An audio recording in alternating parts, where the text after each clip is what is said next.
मुझे पाकिस्तान से मोहब्बत है, इश्क है, मेरी आइडेंटिटी है। पाकिस्तान में इतनी चीज़ें हैं जो कहीं और नहीं है। मुझसे एक तो जिस तरह की लोग हैं, जो मोहब्बत है, जो कल्चर है, जो हमारी सीनिक ब्यूटी है, जो हमारी ज़ुबान है, जो एक चीज़ कहीं नहीं मिलेगी वो ये कि हमारी यहाँ की बर्थ है, ये हमारी आइडेंटिटी, हमारी माँ है। सो हमारा मुल्क there is no place like home, absolutely. Geo Pakistan. तो जनाब फाइनली वो घड़ी आ गई है जब हम आफ्टर ऑल फाइनली आपको मिलवा दें शाहिद खान आफरीदी से। क्या पीछे से आवाज़ें भी आ रही हैं जिसका मुझे था इंतज़ार। लेकिन जनाब हमारे साथ मौजूद हैं इस वक्त जिनका आप बहुत शिद्दत से इंतज़ार कर रहे थे, शाहिद खान आफरीदी। अस्सलाम वालेकुम। दानिश कैसे हैं आप? कैसी हैं? प्लीज बैठिए। आपकी जगह बैठूं मैं? जी बिल्कुल बिल्कुल। मैं भी यही बात कह रही थी कि जब हम अपने घरों में वापस जाएंगे तो हम मोतबर हो जाएंगे कि जी आप शाहिद आफरीदी से मिलकर आ रहे हैं। अच्छा चलिए, अच्छी बात है। लेकिन उज़मा शुक्र करें आपको शाहिद भाई से हाथ मिलाना नहीं पड़ा। ये दूसरा मौका था कि मैंने शाहिद भाई से हाथ मिलाया और मतलब खुलूस प्यार मोहब्बत नजर आया। बिल्कुल भरपूर प्यार मोहब्बत और खुलूस नजर आया। अच्छा सर, लोगों को दिखा दीजिए शाहिद आफरीदी जो हैं जनाब बैठे हुए हमारे साथ मौजूद हैं और आप हमें कॉल कर सकते हैं, आप हमें SMS कर सकते हैं, आप हमें फेसबुक पे मैसेजेस भेज सकते हैं। आपने जो सवाल करना है वो आप इनसे कर सकते हैं। लेकिन इससे पहले कि हम सवालात पे जाएं, एक छोटा सा हमने कुछ तैयार किया है शाहिद आफरीदी के लिए। हम पहले आपको वो दिखाते हैं। Oh, boom, boom. Boom, boom.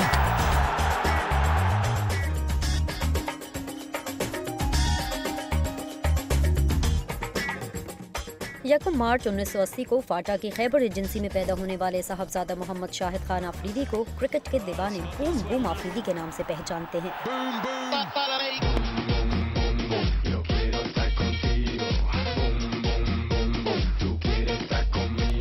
चारहाना बल्लेबाजी और चीते की तरह फुर्ती से फील्डिंग करने वाले बूम बूम आफरीदी खुद को एक अच्छा बॉलर समझते हैं। 2 अक्टूबर 1996 में कीनिया के खिलाफ सिर्फ 16 साल की उम्र में वनडे डेब्यू किया और ठीक 2 साल बाद ऑस्ट्रेलिया के खिलाफ टेस्ट डेब्यू करने वाले शाहिद आफरीदी के पास क्रिकेट के कई आलमी रिकॉर्ड्स भी हैं। वनडे की तेज तरीन सेंचुरी बना चुके हैं।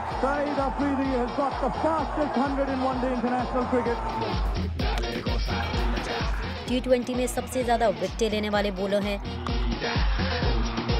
27 टेस्ट, 325 वनडे मैचेस और 43 T20 मैचेस खेलने वाले शाहिद खान आफरीदी इन तीनों फॉर्मेट्स में टीम के कप्तान भी रह चुके हैं।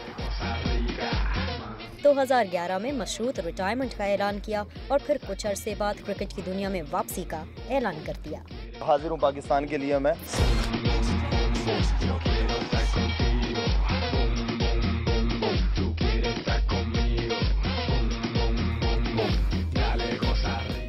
भाई लोग कहते हैं कि पाकिस्तानियों की क्रिकेट में इन्वॉल्वमेंट कम होती जा रही है और लोग जो हैं वो इंटरेस्ट कम लेना शुरू हो गए। आज भी ऐसे लोग मौजूद हैं जो रात को सोए नहीं हैं ये जानकर के शाहिद खान आफरीदी सुबह जियो न्यूज़ पर आने वाले।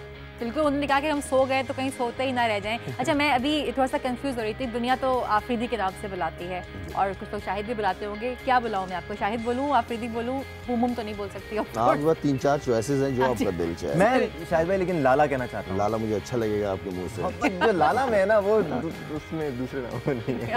अच्छा, हमारे जो न्यूज़ एंकर्स हैं सना और शहजाद हसन, उन्होंने एक सवाल किया है। सबसे पहले हम वो पूछना चाहते हैं क्योंकि निकलेंगे तो वो हमें फ़ौरन मिल जाएंगे, फिर हमें बातें सुनाएंगे कि पूछा नहीं हमारा सवाल पूछेंगे दानिश साहब? बिल्कुल, आप पूछें।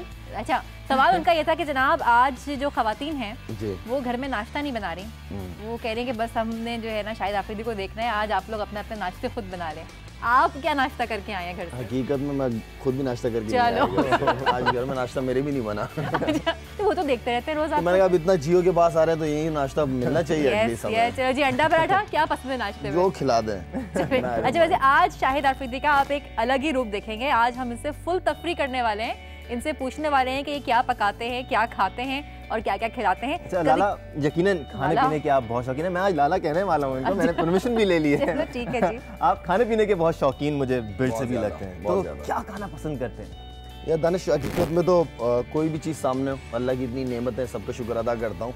और मेरे ख्याल में इटालियन बहुत ज़्यादा पसंद है मुझे जब बाहर जाते हैं, पास्ता वगैरह, लाज़ानिया हो गया, और नो डाउट पाकिस्तानी खाने तो हमारे मतलब इतना ज़बरदस्त टेस्ट है पाकिस्तानी खानियों की, लेकिन इतने एनर्जेटिक फूड नहीं है हमारे मसालों की वजह से।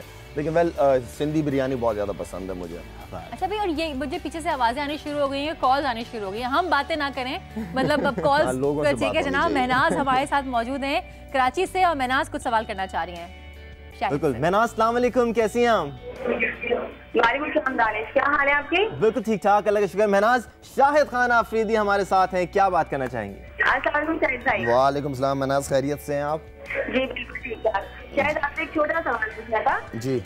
क्या आपकी शोहरत कभी आपके लिए परेशानी का बाइस बनी है? ठीक है महनाज, आप ऑन एयर जवाब लीजिए। कभी कभार डेफिनेटली आपकी लाइफ में जो है ना वो प्राइवेसी तो ख़त्म हो जाती है, वो तो होती ही नहीं है, आप लोगों की प्रॉपर्टी बन जाते हैं। लेकिन आई थिंक बहुत ज़्यादा प्रॉब्लम रही है, निकलना, घर से निकलना या शॉपिंग या कहीं फैमिली के साथ बैठ के खाना वाना खाना मुश्किल होता है। अच्छा वैसे शायद एक बात और बताओ आप कि बचपन से हर एक की ख्वाहिश होती है कि जी हम जब बड़े होंगे शोहरत मिले, हमें नाम मिले, पैसा मिले, कामयाबी मिले। कभी ये सोचा था कि इतना प्यार, इतना खुलूस और इतनी रिस्पेक्ट मिलेगी? मतलब इसका कभी वो अंदाज़ा था? देखिए मुझे तो खैर मैं जब छोटा था तो शुरू से ही जब क्रिकेट के बारे में जानने लगा तो तब से ही मतलब क्रिकेट के ख्वाब, दिन रात क्रिकेट के बारे में सोचते रहना, और क्रिकेट के ख्वाब, खूबसूरत ज़बरदस्त ख्वाब के ऑटोग्राफ दे रहा हूँ और ये वो, तो इस तरह की चीज़ें मैं शुरू से ही एक चीज़ें माइंड बनाया हुआ था। लेकिन इतना प्यार, इतनी मोहब्बत, और एक बहुत ही एवरेज क्रिकेटर हूँ, कोई इतना बड़ा क्रिकेटर नहीं हूँ, बहुत ही एवरेज क्रिकेटर हूँ, लेकिन जिस तरह लोगों के दिलों में अल्लाह ने प्यार रखा है मेरे लिए, तो ये मेरे ख्याल में मैं इस बारे में मैंने बिल्कुल नहीं सोचा। आप ऐसे बिल्कुल ना कहें कि आप एवरेज क्रिकेटर हैं, क्योंकि हम बर्दाश्त नहीं करेंगे अगर आप ऐसा नहीं। एवरेज हम आपको बहुत हाईली रेट करते हैं, और हर पाकिस्तानी मेरे ख्याल से इस बात को एग्री करता है कि शाहिद खान आफरीदी अगर टीम में मौजूद हैं तो टीम वैसे ही स्ट्रॉन्ग लगती है, वैसे ही भरम आ जाते हैं टीम में। शायद भाई ये बताएं, लाला ये बताएं, सबसे बड़ी तब्दीली ज़िंदगी में कब आई? टीम ज्वाइन करने के बाद, शादी होने के बाद, या बच्चे होने के बाद? देखिए जब आप पाकिस्तान टीम से खेलते हो, कुछ टूर्स करते हो, तो थोड़ी सी आपके अंदर मैच्योरिटी आती है। देन आप शादी करते हैं, लाइफ ठीक ठाक चेंज हो जाती है। बच्चे होते हैं तो लाइफ बिल्कुल चेंज हो जाएगी। जब बच्चों की शादियां कराएंगे फिर लाइफ और तो मेरे ख्याल में लाइफ स्टेज बाय स्टेज वक्त के साथ साथ आपकी चेंज होती रहती है, और लाइफ चेंज होनी चाहिए, ज़रूरी है। अच्छा बच्चों के बाद क्या चेंज आया? अक्सर फादर्स होते हैं जो कि जिनको उनकी मतलब बच्चों की जो माएँ होती हैं वो बच्चों को साफ़ सुथरा करके तैयार करके खेलने के लिए दे देती हैं, या फिर वो खेलते हैं, जब बच्चा रोता है कहते हैं बेटा ये वो बेगम ये रो रहा है इसको उठा लो। आप ऐसे वाले फादर हैं या वो वाले फादर हैं कि अपने बच्चों के अपने काम भी किए हैं, उनके साथ तफरी भी की है, उनको मतलब नहलाया भी है, खाना भी खिलाया है? कितना इन्वॉल्व रहे? मैं अगर रात को सो भी रहा हूँ और हल्की सी मुझे तीनों में से किसी की भी आवाज़ आ जाए ना तो मैं फ़ौरन उठ जाता हूँ। और अजवा जो सबसे छोटी है मेरी, वो तो मतलब ये है कि उसको तो दिल चाहता है खुद नहलाने को और खुद दूध बना के कभी कभार दे देता हूँ उसको। तो बात है मेरी बेगम की बच्चे नहीं, मेरे भी बच्चे। ये सिर्फ ये गलत बड़ा कॉन्सेप्ट है ना कि बेगम की सारे काम है, ये मैं नहीं मानता इस बात को। बिल्कुल सही। और जो लोग इस वक्त देख रहे हैं वो ये बात सुन लें, क्योंकि सभी के सब फैन हैं शाहिद आफरीदी के, तो भी अपने बच्चों के साथ उतना ही इन्वॉल्व रहते हैं, क्योंकि घर सबका होता है, एक यूनिट होता है, सबको मिलकर काम करना है, किसी का कोई काम नहीं होता, सबके सब काम होते हैं। फोन नंबर्स आपकी टेलीविजन सीरीज पर आ रहे हैं, 021-326-00153। फैजान की कॉल है हमारे पास लाहौर से, वो भी लाला से बात करना चाहते हैं। फैजान अस्सलाम वालेकुम, जियो पाकिस्तान। ठीक ठाक, आप सुनाइए कैसे हैं? बिल्कुल ठीक ठाक। क्या बात करना चाहेंगे शाहिद खान आफरीदी से? जी मैं उनसे ये पूछना चाहता, मैं तो ये बताना चाहता हूँ कि जब वो पिच पर आते हैं, पिच पे जैसे वो आते हैं पूरी उम्मीद जाके आती है हर कौम के दिलों में, उम्मीद जाग जाती है, लेकिन वो कोशिश करते हैं कि आखिरकार भी चौके छक्के मारे, इसमें वो आउट हो जाते हैं।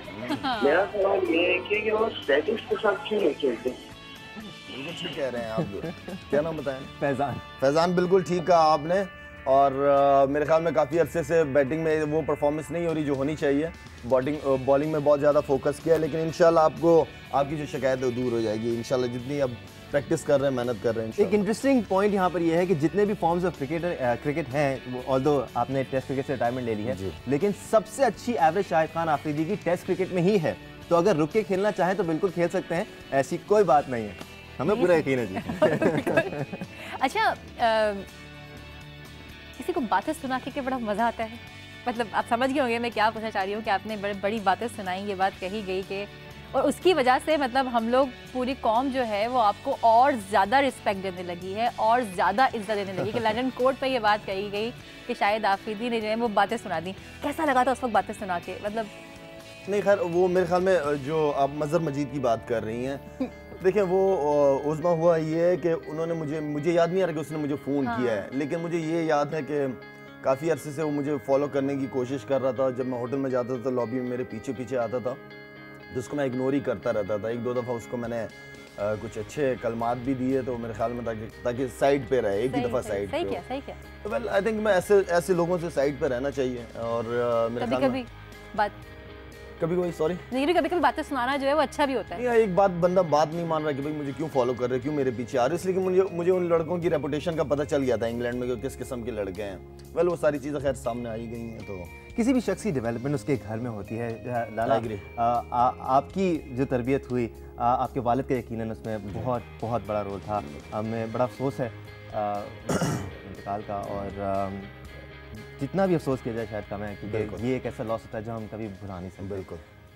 कैसा फील करते हैं अब उनके जाने के बाद? कमी महसूस होती है? देखिए दानिश, बात ये है कि वालिद साहब बड़े बुज़ुर्ग, और आजकल वो बड़े बुज़ुर्ग बड़े कम रह गए, और मेरे ख्याल में माँ बाप का साया तो एक फलदार फल की तरह, एक दरख्त की तरह होता है जो कि आपके ऊपर हर वक्त 24 घंटे रहता है। उनकी दुआओं से आप चल रहे होते हैं, तो वो उन लोगों को तो आप मिस करते हो, हर वक्त मिस करते हैं, और खुशी और गम में मिस करते हैं आप। लेकिन मेरे ख्याल में बस दुआ ये करनी चाहिए कि वो जो दुआएं वो हमारे लिए करते थे, सबके लिए करते थे, उन दुआओं का साया बरकरार रहना चाहिए। बाकी आना जाना तो इस दुनिया में लगे रहना है, सब ने आना है, सब ने जाना है। असल ज़िंदगी तो वो है जो ख़त्म नहीं होने वाली ज़िंदगी है, तो उसकी भी हमें साथ साथ में बिल्कुल तैयारी करनी चाहिए। सही बात, बिल्कुल सही जनाब। अब हम छोटी सी एक ब्रेक ले रहे हैं और ब्रेक के बाद फ़ौरन बाद वापस आएंगे। आप अपने सवालात के साथ तैयार रहिएगा। जियो पाकिस्तान, जियो पाकिस्तान।